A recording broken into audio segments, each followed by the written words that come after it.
welcome back to my channel. My name is Layla and this channel is dedicated to all of those of you who are struggling with eczema and topical steroid withdrawal.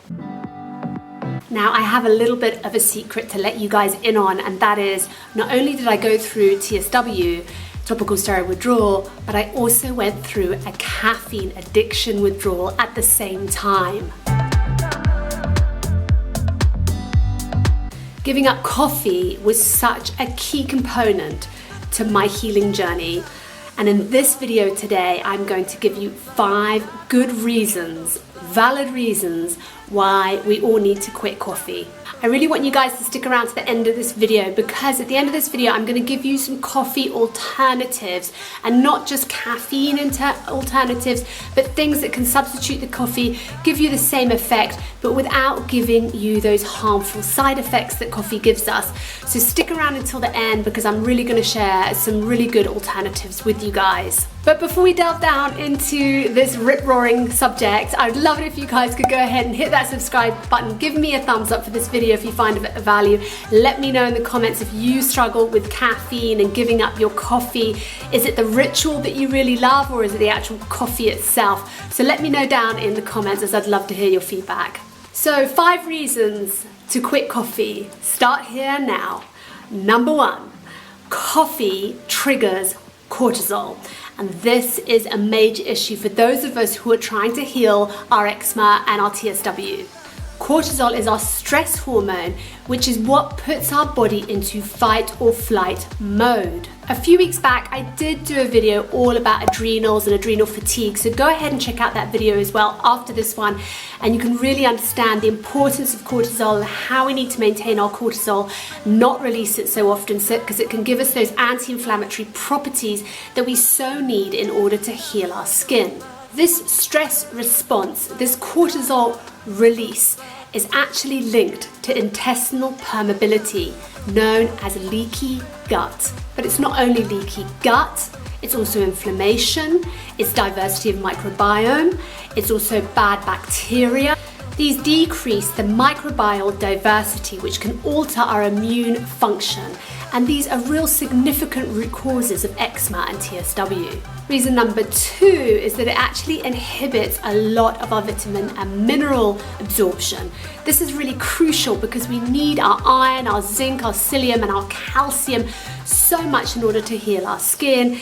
Zinc helps with healing our cracks. Calcium helps build up your skin barrier. These are really essential vitamins that we need every single day. And if we're drinking coffee, that absorption is becoming blocked by that caffeine. At the end of this video, go ahead and check out last week's video where we did a grocery haul, and I went through a lot of foods whereby we were giving a lot of the different types of vitamins and minerals and the great healing benefits that these vitamins and minerals can give our skin. Reason number 3 is acidity. Coffee is really acidic, and this is really not good in terms of the bacteria that's left in our gut.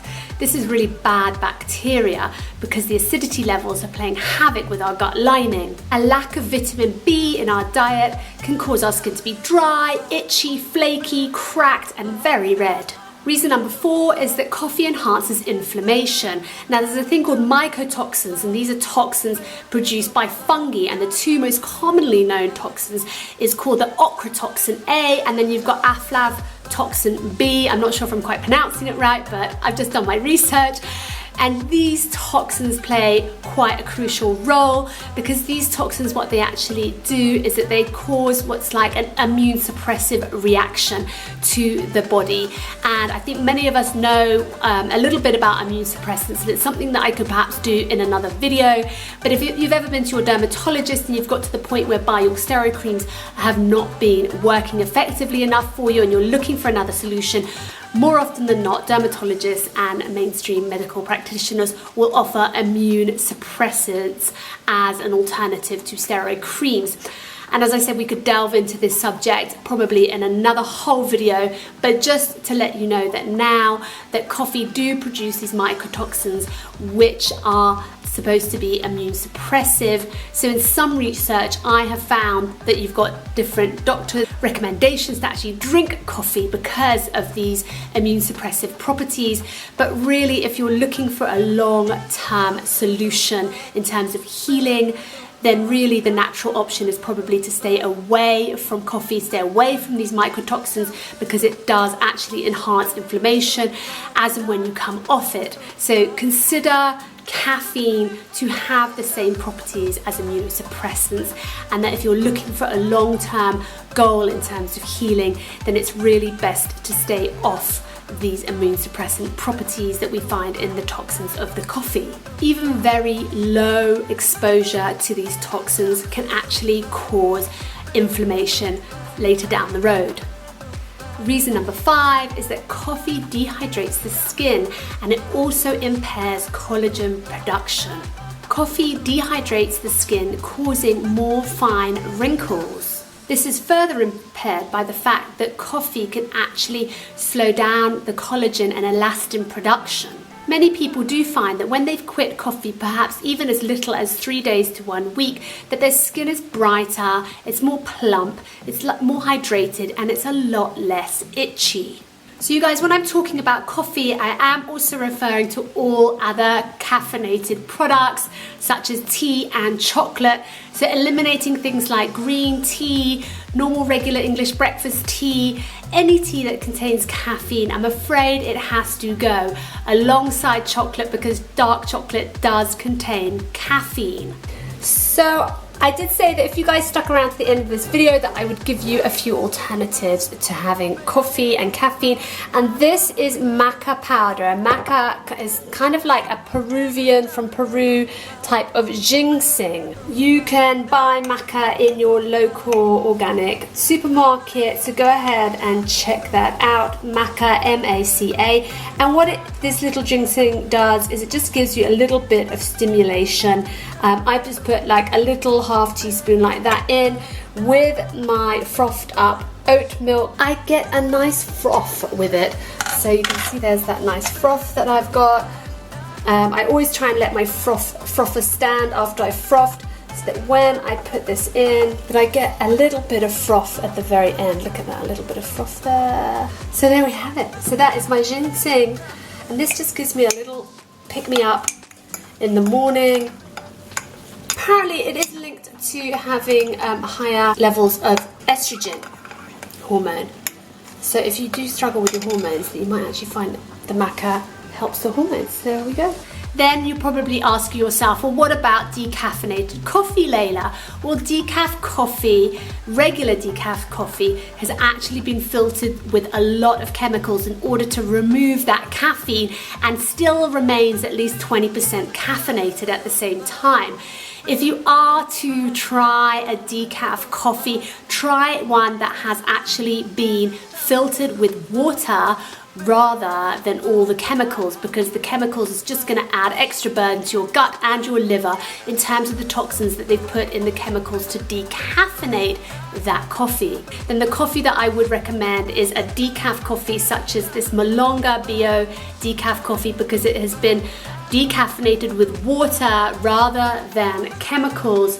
And this coffee, which is bio, I have perhaps once a week or twice a week, because I do feel my skin can tolerate it and I'm not having too much of, or any reaction at the moment. And I'll allow myself this coffee once a week, twice a week, depending on what I'm doing. But now the coffee shops are open here in France, I have been enjoying having a little coffee, probably a little bit too regularly, but they do sell these in French coffee shops, which I'm very happy, in our local village coffee shop, I'm very happy to share with you. So have a look at this coffee. You might be able to find it in your country. Otherwise, do check out any other bio coffees that are decaffeinated with water rather than the chemicals, and that's really key here. At the same time, what I will say as well is that do delve in and do some research on decaffeinated teas. This is Rooibos, which is my absolute #1 preferred drink. I drink probably this 5 times a day. It's anti-inflammatory, it's caffeine-free. Rooibos is a bush plant from South Africa, which has lots of anti-inflammatory properties. It tastes delicious. You can put your plant-based milk in it as well if you like, which will kind of make it almost be like a normal regular English breakfast tea. This one is actually got some infused with apple and cinnamon, which gives it a little bit more flavor. So I highly recommend rooibos tea as an alternative hot beverage if that's what you're looking for, as a good change out to your coffee. At the same time, there's dandelion teas, there's mint teas, so go ahead and go and visit your local organic bio store and see what alternative caffeine-free teas they have and whether or not they've got some really good healing properties such as this rooibos, which I highly recommend. So my challenge to you, if you dare to accept it, is to try 1 week without coffee.